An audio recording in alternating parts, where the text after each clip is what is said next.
Assalamu alaikum viewer, I'm Mohammad Sanawar and welcome back to PHP session. In previous lecture we have done CRUD operation and today I will discuss how to export data from database to Excel file using PHP. Very interesting lecture, and if you have any query related to this session then you can ask me on Facebook group and on page as well. And let's start this lecture. Lecture शुरू करते हैं। इस lecture में हम देखते हैं कि जो फाइल्स होती हैं या रिकॉर्ड होते हैं या कॉन्टैक्ट होते हैं उसको हम लोग किस तरह एक्सपोर्ट कर सकते हैं डेटाबेस से रिकॉर्ड को फैच करके। और जैसा कि हमारे पास कॉन्टैक्ट हैं तो उसको हमने एक्सेल फाइल में जो है उसको एक्सपोर्ट करना है। लाइक अगर हमारे पास अगर टेक्स्ट होता तो हम उसको PDF फाइल में या जो वर्ड फाइल होते हैं उसमें हम लोग एक्सपोर्ट करते। तो अभी हमारे पास जो है वो कॉन्टैक्ट हैं, जिस तरह मीन्स के हमारे पास कॉलम्स हैं और उसके बाद हमारे पास जो रोज़ हैं डाटा को वो हम लोग एक्सेल फाइल में ही उसको बेटर वे में उसको जो है वो एक्सपोर्ट कर सकते हैं। तो वो हम लोग देख लेते हैं। तो यहाँ पे जो हम लोग जो पिछले लेक्चर्स में हमने देखा था कि वो किस तरह हम लोग जो CRUD ऑपरेशन था वो हमने परफॉर्म किया था एजेक्स के थ्रू। तो हमने अब एजेक्स जितना था वो हमने कर लिया हुआ है। तो अब मैंने एजेक्स के थ्रू नहीं करवाना, अब जस्ट जो है वो प्योर PHP होगी। तो वही हम लोग PHP पे काम करेंगे। पहले भी PHP पे ही था वो, जिस जो है वो एजेक्स था, इसलिए आपको थोड़ी सी कन्फ्यूजन हो रही थी। तो आप लोग को ये इस चीज़ का आइडिया हो गया था एजेक्स का। तो हम लोग अब एजेक्स बिल्कुल नहीं कर रहे। तो अब हम चला के देख लेते हैं प्रोजेक्ट को। लोकल होस्ट कॉन्टैक्ट, सबसे पहले हमने इसको करना है लॉगिन, देन ये मूव करेगा डैशबोर्ड पे। पासवर्ड, तो ये डैशबोर्ड पे मूव कर चुका है। तो यहाँ पे मैं जब यहाँ पे क्लिक करूँगा तो क्या होना चाहिए कि हमारे पास एक अटैचमेंट डाउनलोड हो जानी चाहिए और उसका नेम भी हम लोग इसी के अंदर ही डिफाइन करेंगे। तो वो हम लोग किस तरह डेटाबेस से डाटा को फैच करके और उसको जितने भी रिकॉर्ड्स होंगे, मेरे पास जितने भी रिकॉर्ड्स पड़े हुए हैं डेटाबेस में, तो उसको हमने रिट्रीव करना है। तो हम लोग वो देख लेते हैं। तो यहाँ पे मेरे पास बटन है, यहाँ पे ये मेरे पास बटन है।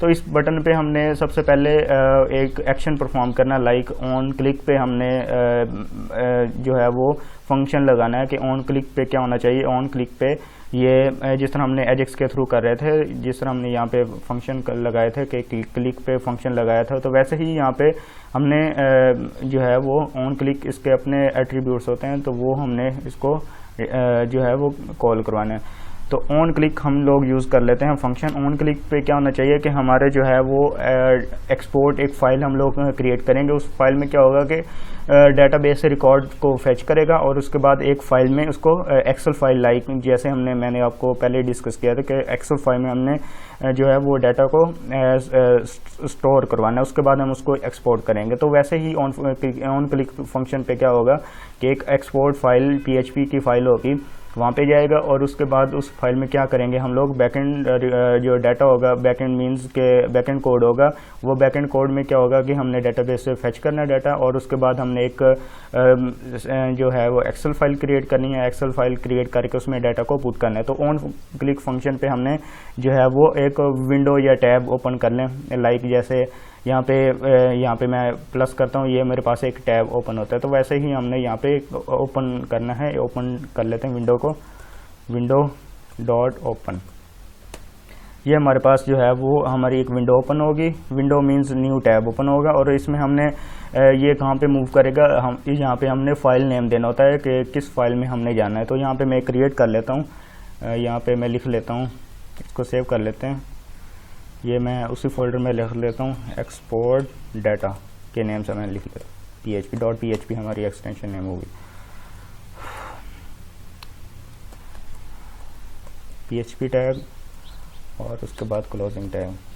तो यहाँ पे मेरा जो है वो डाटा होगा और यहाँ पे मैं इस नेम दे लेता हूँ इसी फाइल का, क्योंकि मैंने इसी फाइल के अंदर जो है वो डाटा को एक्सपोर्ट करना है, एक्सपोर्ट डाटा डॉट PHP। अब आगे हमने टाइप देनी होती है कि इस जो हमारे पास विंडो ओपन होगी या टैब ओपन होगा उसमें कुछ डाटा होना भी चाहिए या नहीं होना चाहिए। लाइक मैं उसको ब्लैंक ही छोड़ देता हूँ कि वो जो हमारे पास न्यू विंडो ओपन होगी तो वो ब्लैंक होनी चाहिए। मैं यहाँ पे कर देता हूँ ब्लैंक। अभी मैं आपको करके दिखा देता हूँ कि वर्किंग किस तरह हो रही है। तो यहाँ पे इसको करते हैं रिफ्रेश। अब ये देखें ये मेरे पास न्यू टैब ओपन हो गया। अब यहाँ पे क्या हो जाना चाहिए कि हमारे पास जो है डेटाबेस डाटा को फैच करके और यहाँ पे एक जो है वो डाउनलोड हो जानी चाहिए, एक्सपोर्ट फाइल जो है वो डाउनलोड हो जानी चाहिए, वो हम लोग कर लेते हैं। तो यहाँ पे मूव करते हैं, यहाँ पे सबसे पहले कनेक्शन बिल्ड कर लेते हैं इंक्लूड डेटाबेस के साथ, क्योंकि हमने डेटाबेस से ही उसको फैच करना है। अगर आपने एजिक्स के थ्रू ही मतलब मीन्स के जो हमारे पास ये डाटा पड़ा हुआ है इसी को एक्सपोर्ट कर लें या डेटाबेस से कर लें तो एक ही काम है। यहाँ पे मैं एक्सपोर्ट कर लेता हूँ। सबसे पहले कनेक्शन नेम से मेरी फाइल थी .php। अब ये मेरा जो है वो कनेक्शन हो चुका है। अब हमारा काम क्या है कि हमने डेटाबेस से रिकॉर्ड को फैच करना है। तो वो आपको पता है किस तरह फैच करते हैं। मैं क्यूरी लिख लेता हूँ, क्यूरी, और यहाँ पे बना लेते हैं, सॉरी सिलेक्ट करना है हमने, सिलेक्ट जितना भी रिकॉर्ड होगा वो हमने जितना भी रिकॉर्ड पड़े हुए हैं डेटाबेस में उसको फैच करना है। तो हम लोग दिस फंक्शन यूज़ करते हैं, दिस स्टैटिक हम लोग यूज़ कर लेते हैं या दिस कह रहे हैं। तो फ्रॉम कौन से टेबल से हमने फैच करना है, फ्रॉम कॉन्टैक्ट नेम से मेरे पास जो है वो टेबल नेम है। यहाँ पे मैं चेक कर लेता हूँ, हाँ जी यही है। तो ये मेरे पास जो है वो क्यूरी होगी। अब ये क्यूरी मैं फंक्शन उसमें पास कर देता हूँ और एक वेरिएबल में रिज़ल्ट जो होगा वो स्टोर कर लेता हूँ। MySQLi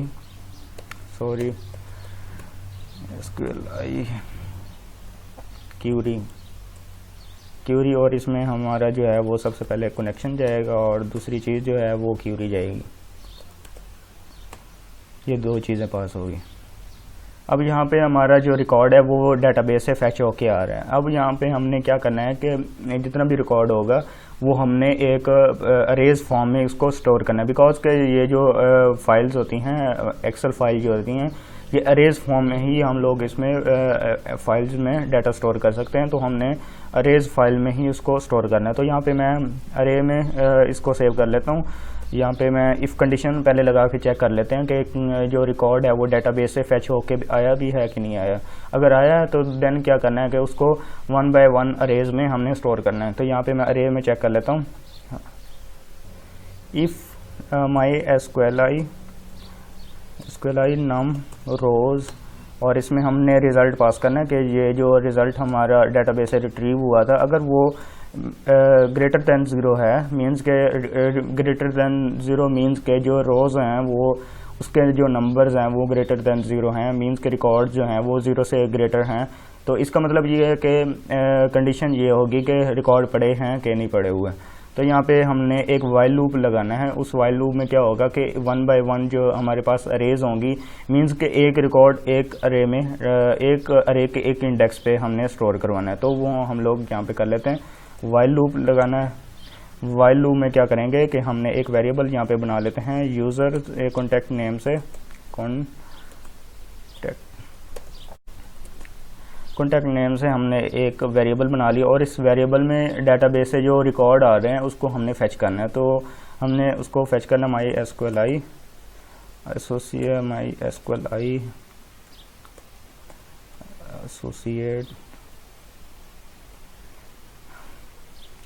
फैच रोज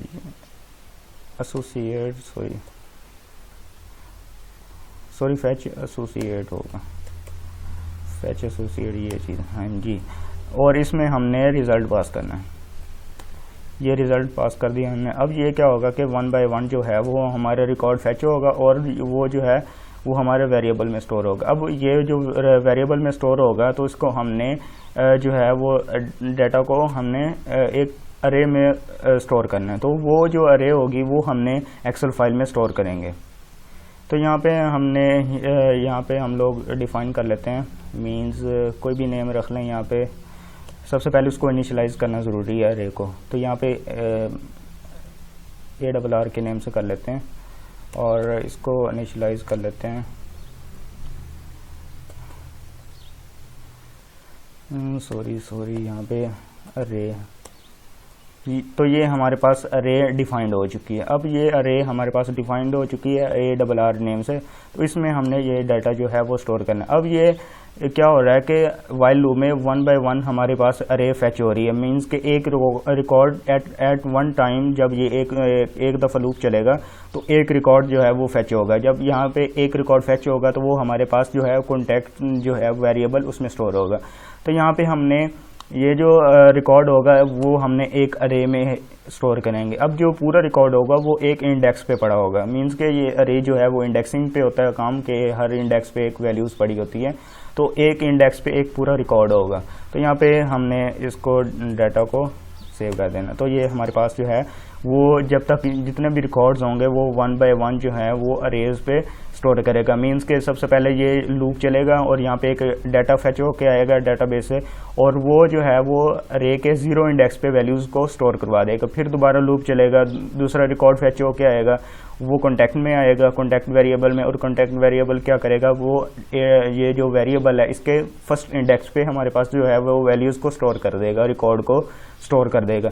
ऐसे ही सेकंड वैल्यूज़ आएगी, थर्ड वैल्यू आएगी, और सेम हमारे पास जो इंडेक्स होगा इस अरे का तो उसी जगह पे उसने प्लेस करते जाना है। जितने रिकॉर्ड्स होंगे तब तक ये जो वाइल लूप है वो हमारे पास चलता रहे। तो यहाँ पे हम लोग चेक कर लेते हैं कि हमारे पास जो डाटा है वो रिसीव हो क्या है कि नहीं आया। यहाँ पे इको करवा के चेक कर लेते हैं। अरे तो यहाँ पे मैं चेक कर लेता हूँ ब्राउज़र पे जाके। तो यहाँ पे मैं जब क्लिक करूँगा तो ये मेरे पास अरे स्ट्रिंग जैसे यहाँ पे वो, क्योंकि अरेज फॉर्म में है तो यहाँ पे हम लोग प्रिंट आर यूज़ करके यूज़ कर लेते हैं।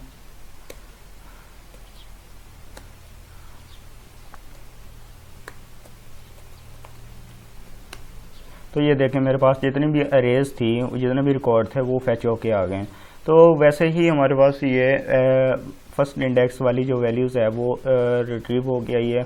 तो वैसे ही ये दोबारा लूप चलेगा तो जितने भी रिकॉर्ड्स होंगे वो हमारे पास जो हैं वो फैच होके आ जाएंगे। अब हमने क्या करना है कि ये जो रिकॉर्ड जो हैं वो जो फैच हुए हैं तो वो हमने जो एक्सेल फाइल होगी वहाँ पे हमने उसको स्टोर करवाना है। तो वो हम लोग एक फंक्शन होता है, लाइक हमने पहले भी पढ़ चुके हैं, हेडर फंक्शन। तो वो फंक्शन हेडर फंक्शन के थ्रू हम मुख्तलिफ जो काम है वो हम लोग उससे कर सकते हैं। लाइक हमने जो पहले किया था वो हम लोग अगर रीडायरेक्ट करवाने के लिए हमने किया था कि अगर हम दूसरे पेज पे जाते हैं, मूव करते हैं, तो हमने हेडर यूज़ किया था। तो यहाँ पे हम लोग हेडर इसके लिए भी कर सकते हैं। अगर किसी भी एक्सेल फाइल है उसमें डाटा को जो है अटैचमेंट होगी वहाँ पे हमने डाटा को सेंड करना हो तो वहाँ पे हम हेडर यूज़ कर सकते हैं। तो यहाँ पे मैं हेडर यूज़ कर लेता हूँ।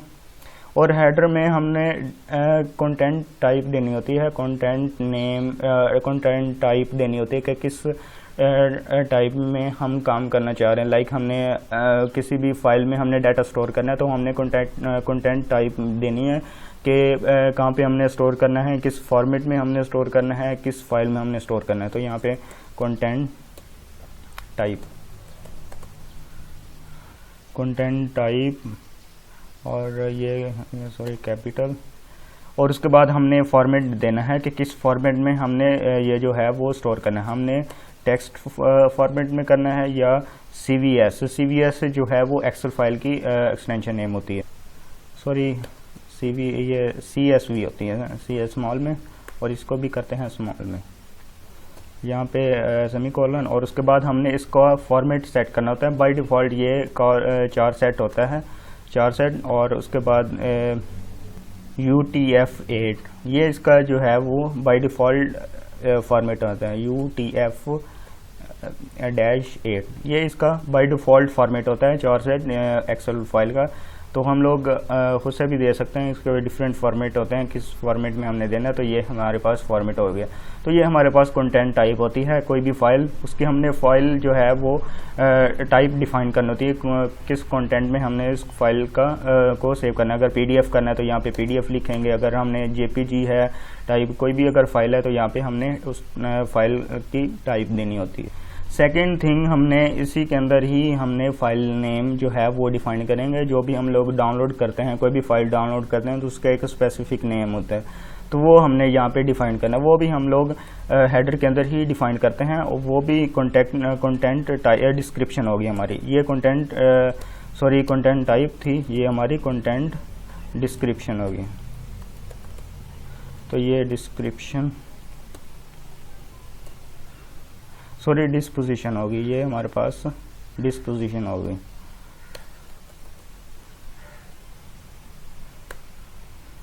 डिस्पोजिशन।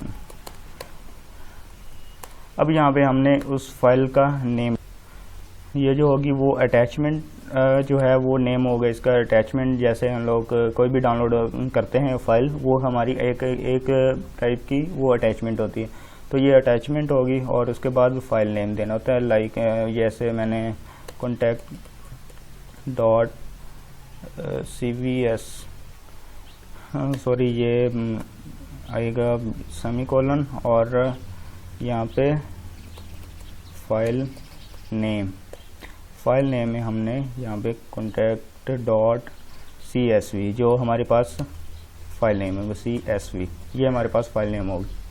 तो यहाँ पे ये क्लोज हो गई। अब नेक्स्ट काम क्या होता है कि हमने सबसे पहले हमने एक फ़ाइल क्रिएट कर ली, उसकी टाइप हमने डिफाइन कर दी, कंटेंट टाइप जो है वो CSV होगी। और उसके बाद जो फाइल डाउनलोड होगी, जो अटैचमेंट हमारे पास डाउनलोड होगी, वो हमने उस फाइल का नेम डिफाइन कर दिया, वो हम लोग कंटेंट डिस्पोजिशन में हम लोग डिफाइन करते हैं। तो ये दो चीज़ें इसमें मस्ट इंपॉर्टेंट होती हैं। अब थर्ड हमारे पास काम क्या होता है कि जो फाइल हमने क्रिएट कर ली है या डाउनलोड कर ली है, उसको ओपन करना होता है, और ओपन करके ही हम उसको रीड एंड राइट करते हैं। उसके बिना हम लोग जो है वो काम नहीं कर सकते, बिकॉज कि हमने जैसे यहाँ पे हमने राइट करना है, तो हमने उसको सबसे पहले किस मोड में हमने उसको ओपन करना है। लाइक हमने राइट मोड में करना है, रीड मोड में करना है, अपेंड मोड में करना है, क्लोज मोड में करना है, कुछ भी करना है, फंक्शनैलिटी परफॉर्म करनी है उस फाइल के अंदर, तो उसके मोड्स डिफाइन करने पड़ते हैं। तो हमने सबसे पहले उसको ओपन करना है और मोड डिफाइन करना है।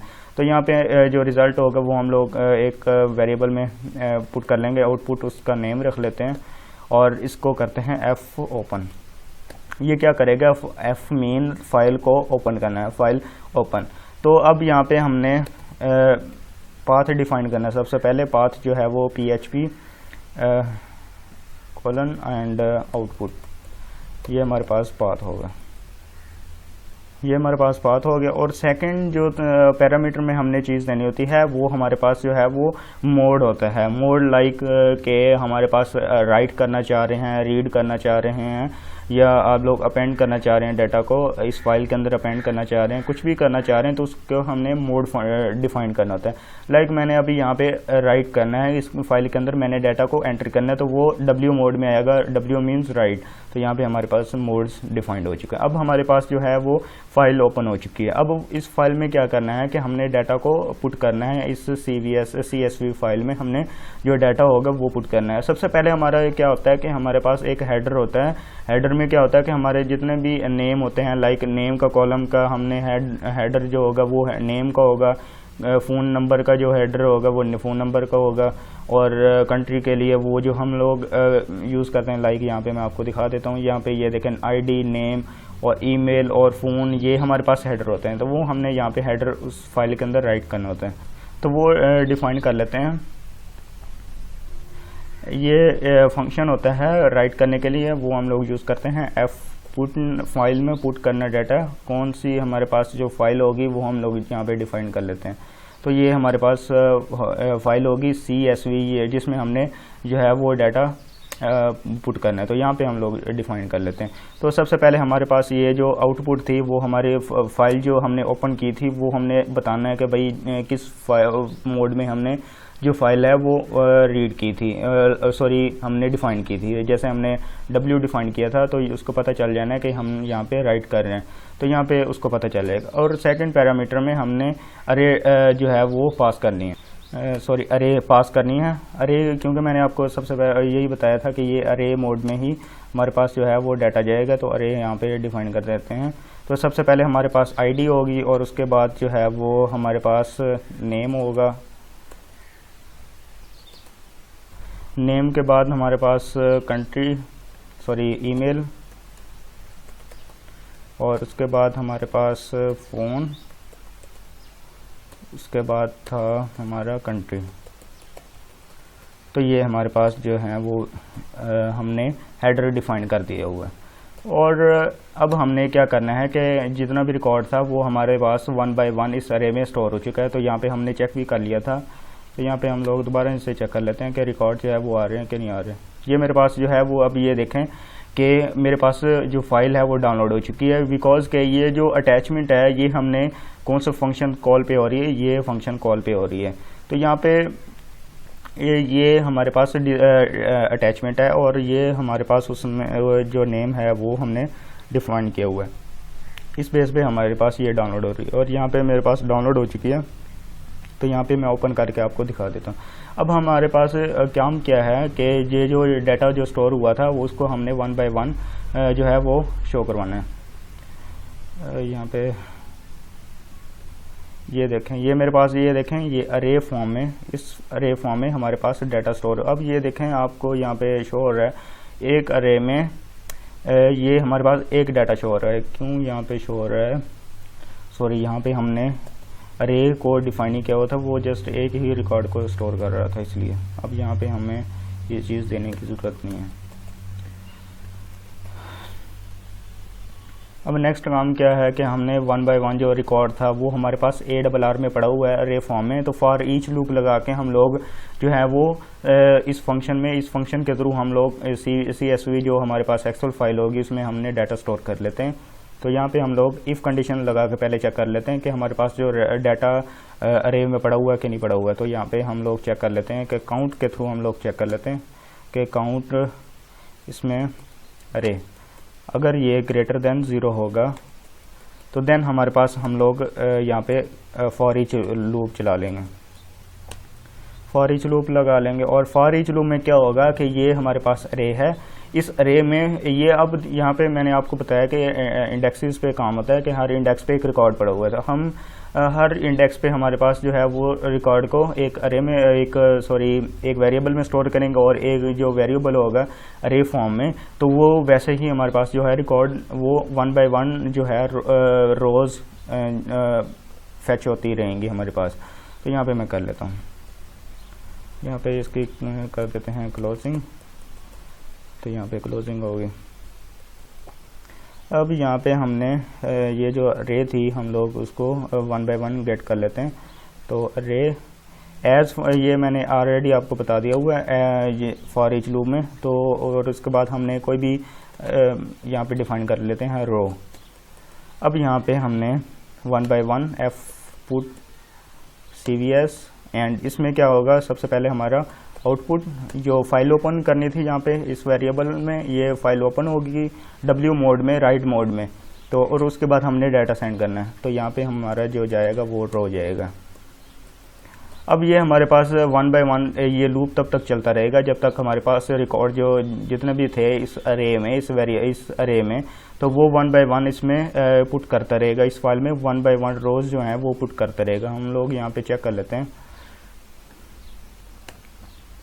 तो यहाँ पे मैं क्लिक करता हूँ, ये यहाँ पे गया और यहाँ पे, और उसके बाद यहाँ पे इसको करते हैं स्टोर, ये मेरे पास डाउनलोड होगी। अब ये देखें, अब ये मेरे पास जितने भी रिकॉर्ड्स है वो 1 बाय 1 अरेज में स्टोर हो चुका है। जैसे फर्स्ट जब ये पहली बार फॉर ईच लूप चलेगा तो ये कॉन्टेक्ट में जितना भी रिकॉर्ड होगा, ये ARR में एक इंडेक्स पे जो फर्स्ट रिकॉर्ड पड़ा होगा वो अरे में स्टोर करेगा, अरे में, और जो रिकॉर्ड होगा वो हमारे पास जो फाइल ओपन की होगी तो वहाँ पे प्लेस कर देगा। तो सेकंड बार जब ये फॉर ईच लूप चलेगा तो वो नेक्स्ट जो लाइन है नेक्स्ट रिकॉर्ड लाइन में आएगा और वहाँ पे हमने डाटा प्लेस कर देगा। अब इसको ज़रा एक्सपेंड करेंगे तो तब ये हमारे पास जो है वो आपको क्लियर फ़ोन नंबर हो जाएगा। अब इसको भी एक्सपेंड कर दें तो ये क्लियर हो जाएंगे। तो वैसे ही ये 1 बाय 1 जो है वो लूप हमारा चलता रहेगा। जितने रिकॉर्ड्स होंगे जब इसका काउंट ख़त्म हो जाएगा तो ये हमारा जो लूप है वो ख़त्म हो जाएगा। तो अब ये हमारा काम था। आई होप सो कि आपको ये समझ आ गई होगी। तो अगर आपको इसमें कोई कन्फ्यूजन होती है तो आप लोग मुझसे पूछ सकते हैं। तो इंशाल्लाह मिलते हैं नेक्स्ट लेक्चर में। नेक्स्ट लेक्चर में हम लोग देखेंगे कि पेजिंग सेक्शन देखेंगे, पेजिंग किस तरह कर सकते हैं, तो हम इंशाल्लाह नेक्स्ट लेक्चर से देखेंगे। अगर इसमें कोई मसला है तो ज़रूर पूछिएगा मुझसे। एंड मिलते हैं नेक्स्ट लेक्चर में। अल्लाह हाफिज़।